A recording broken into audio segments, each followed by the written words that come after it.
अच्छी खबर ले लीजिए, सुखद, यूपी में संक्रमण दर 1% से भी कम हुई। उत्तर प्रदेश में संक्रमण की दर, कोरोना के संक्रमण की दर 1% से भी कम हुई। वाह, गजब हो गया। अभी तो इतनी ज़्यादा थी, 30% थी, अब 1% से भी कम हो गई। ये योगी जी ने तो कमाल कर दिया। कमाल माल कुछ नहीं कर दिया भाई साहब, टेस्टिंग कम कर दी होगी। तो देख लें टेस्टिंग कितनी हुई, टेस्टिंग भी देख लेते हैं, आपको टेस्टिंग भी दिखा देते हैं। शिशिर जी, कौन है शिशिर जी? जीओपी, आइए देखेंगे ना, पहले इनका प्रोफाइल देख लेते हैं। ये है IAS director information and public relation, IPR के डायरेक्टर हैं। ओके, इन्हीं का काम है बताना, ठीक है। उत्तर प्रदेश सरकार में है। 3,47,821 टेस्ट हुए उत्तर प्रदेश गवर्नमेंट ने येस्टरडे, कल किए, ठीक है।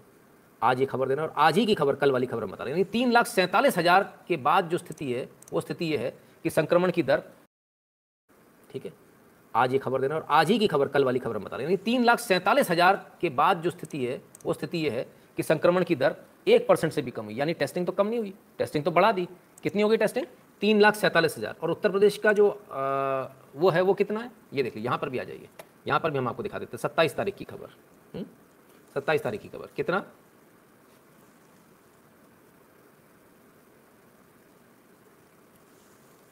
Out of total tests conducted, 1 point RT-PCR, Uttar Pradesh has tested 3,59,243 sample for COVID, which was national record.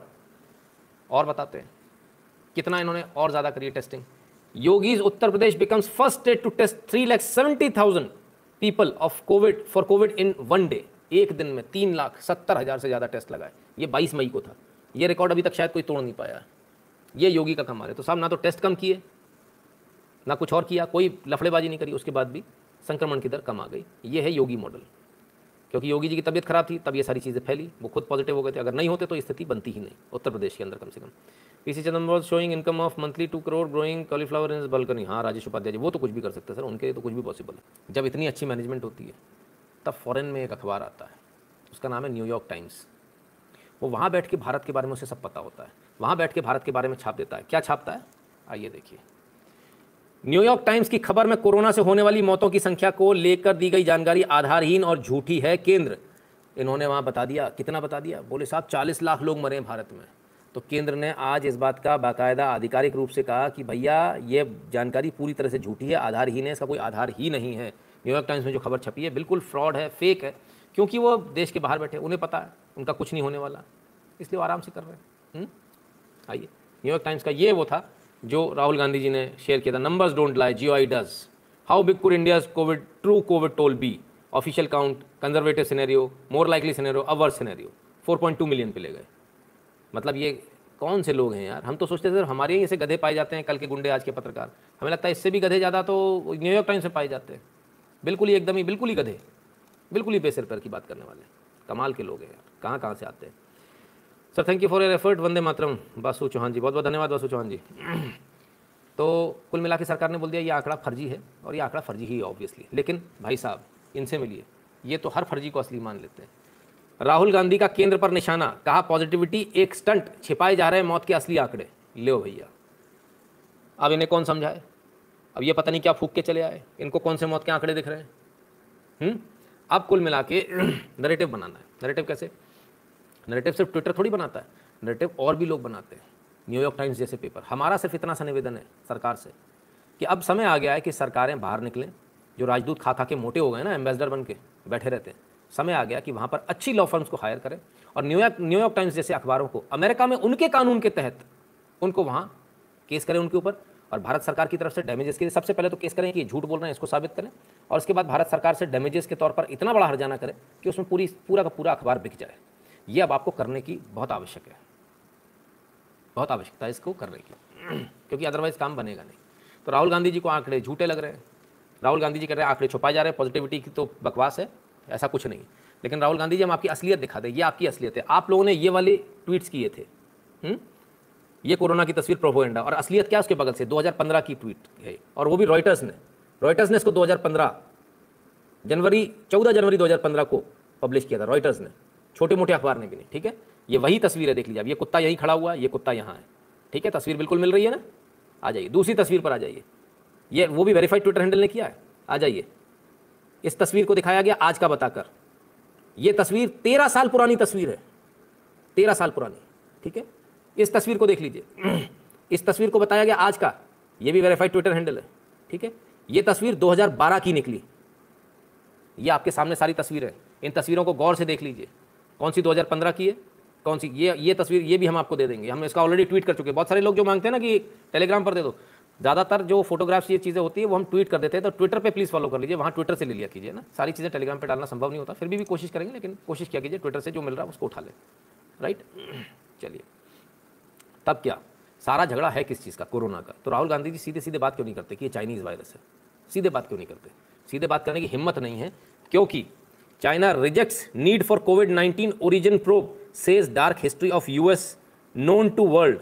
उल्टा इन्होंने यूएस के ऊपर आरोप लगा दिया। जब तक ट्रंप था तब तक इन चूज़ों की औकात नहीं थी बोलने की, लेकिन ट्रंप के जाते ही जैसे ही कमज़ोर राष्ट्रपति आया, इन्होंने उल्टा आरोप लगा दिया यूएस के ऊपर कि भाई तुम्हारी डार्क हिस्ट्री दुनिया को मालूम है, तुम क्या कर रहे हो, बायो वेपन कौन कौन से तुम्हारे पास में, सबकी पोल खोल दूंगा मैं ज़्यादा बड़बड़ करी तो, इसलिए हमारी पोल नहीं खुलनी चाहिए, चुप रहो सब लोग। ये स्थिति एक दूसरे को ब्लैकमेल करने की स्थिति चल रही है। तो वैक्सीन से जुड़ी एक खबर और बता दूं आपको, जो सबसे पहले व्यक्ति थे, विलियम शेक्सपियर जिनका नाम था, विश्व के पहले व्यक्ति थे जिन्होंने कोविड की वैक्सीन लगवाई थी, वो अब इस दुनिया में नहीं रहे। हालांकि घबराने की ज़रूरत नहीं है, कोविड की वैक्सीन की वजह से नहीं उनको कोई फ़र्क नहीं हुआ, कोई अनरिलेटेड इलनेस थी उनको, उससे इनकी मृत्यु हुई, ठीक है। तो सबसे पहले जो जिन्होंने वैक्सीन लगवाई थी वो उनकी मृत्यु आज हो गई, विलियम शेक्सपियर। तो क्या भारत में क्या हो रहा है भाई, भारत में ये हो रहा है कि सरकार ने फिर से एक ऑर्डर निकाल दिया, और ऑर्डर ये है कि जो कंटेमिनेशन वाला जो गाइडलाइंस है वो 30 जून तक जारी रहेंगी। इसका मतलब लॉकडाउन नहीं है, ठीक है ना, कंटेमिनेशन वाली गाइडलाइंस है, कंटेनमेंट मेजर्स जिसे बोलते हैं ना, कंटेनमेंट मेजर्स, वो जून 2021 तक फॉलो करने, ये भारत सरकार ने आज आदेश निकाल दिया। तो अभी 2 जून 2021 तक और थोड़ा सतर्क सबको रहने की आवश्यकता है ना। तो चलिए अब ज़रा वैक्सीन की बात करें। Sputnik V, the third vaccine approved by India, will be available through the Apollo hospitals from second week of June. Shobana Kamineni, executive vice chairperson Apollo hospital. Apollo hospital ने बता दिया भैया स्पुतनिक वी उनके पास अगले महीने, मतलब ये महीना तो खत्म ही हो गया, अब 2 हफ्ते बाद स्पुतनिक वैक्सीन आपको अपोलो से मिलना शुरू हो जाएगी। तो अपोलो में जाके लगवा लेना, जिन जिन लोगों को स्पुतनिक लगवानी थी महंगी वाली, वो लगवा लेना। और हमारे सर जी को भी खरीदनी थी, हम से उनसे मांगने, उन्होंने मना कर दी, उन्होंने वैक्सीन मना कर दी, मॉडर्ना ने मना कर दी, उन्होंने मना कर दी। 250 रुपये की वैक्सीन है, लेनी है, 250 रुपये तो हमारे पास है ही नहीं, पैसे है ही नहीं हमारे पास, कैसे लेंगे। तो 3000 की लेने पहुंच गया वाला आदमी। ये तो वही वाला यार, फिल्म वाला, इसने फिल्म देख ली, आज मेरी जेब में 2 फूटी कौड़ी नहीं है और मैं 2 करोड़ का सौदा करने आया हूँ। हाँ वाह क्या बात है। अबे चंदू, फिल्मों में होता हो, असलियत में आदमी 2 चाटे मार के भगाता, मालूम है। हाँ कमाल यार, कहाँ से आ जाते हैं उठ के, बड़े भाई इन लोगों से बड़ा परेशान हूँ यार मैं। चलिए साहब क्या करें, खैर वैक्सीन से रिलेटेड एक और बड़ा बवाल मचा हुआ आज, क्या है ज़रा वो देखिए। As per the protocol stick to the same dose of vaccine as the first one. If in case people are getting different doses there is no cause for concern, it's safe. We are thinking to mix and match vaccine doses on trial basis. Doctor V K Paul member. तो भाई जिस तरह से Covaxin और Covishield जो बनी है, दोनों लगभग एक तरीके से ही बनी है, और इसमें बातें आ रही, किसी को अभी खबर सुनी होगी आपने, एक कोवैक्सीन लग गई, एक कोविशील्ड लग गई। तो मैं आपको बड़ी जिम्मेदारी के साथ बता दूं कि उत्तर प्रदेश में ये काम बहुत पहले से हो रहा है। जब फ्रंटलाइन वर्कर्स को और डॉक्टर्स को लग रही थी तब भी इसको टेस्ट किया गया था, एक कोविशील्ड और एक कोवैक्सीन लगाई गई थी। तब हम बिल्कुल एकदम से चौंक गए थे, किसी ने मुझे बताया कि बोले भाई ऐसा हुआ। मैंने कहा ऐसा कैसे हो सकता है, लेकिन लगी थी। तो मैंने कहा भाई ये तो ठीक नहीं है शायद, लेकिन बाद में मालूम चला कि नहीं, इसको शायद उससे सबसे बेस्ट रिजल्ट जो है वो मिक्स कर आए, तो उस पर सरकार काम कर रही है। हो सकता है शायद सबसे अच्छा रिजल्ट मिक्स करके आए, तो आगे आने वाले समय में आपको शायद मिक्स करके मिलेगी, 1 डोज कोवैक्सीन की, एक डोज कोविशील्ड की, ऐसा भी हो सकता है, क्योंकि ज़्यादा बेहतर है ये। ऐसा अभी कुछ शुरुआती ट्रायल्स में ऐसा सामने आया है, कितना आगे चल के आता है सामने वो देखने वाली बात है। इसके अलावा अब वही वैक्सीन मिलने लगी तो अब हम किसी और चीज़ के लिए रोएंगे। अब हम किसके लिए रोए, हाँ काली फंगस, ब्लैक फंगस की दवाई नहीं, ओ हो लो भैया। तो लीजिए साहब, नितिन गडकरी जी के प्रयासों से ब्लैक फंगस इंजेक्शन को बनाने के लिए एक और कंपनी को लाइसेंस मिला, वर्धा में जेनेटिक लाइफ साइंसेस, इसको ब्लैक फंगस की दवाई बनाने का लाइसेंस मिला। पहले सिर्फ एक ही कंपनी बना रही थी, अब इसको भी मिल गया। सिर्फ 1200 रुपये की दवाई है ये, 1200 रुपये का इंजेक्शन होगा ये, ठीक है ना। ये लोग सोच रहे थे बहुत महंगा बनेगा, ऐसा होगा, अब इसमें ऐसा हो जाएगा। तो 1200 रुपये में बन गया, आपके पास आ भी जाएगा। अब वैक्सीन बाहर क्यों भेज दी, ये भी चक्कर है, वैक्सीन बाहर इसलिए भेजी। लो भैया, गेस्चर ऑफ गुडविल किसको, डोमिनिका को। तो गेस्चर ऑफ गुडविल का रिप्लाई कैसे मिलता है, ऐसे, अरेस्टेड इन डोमिनिका,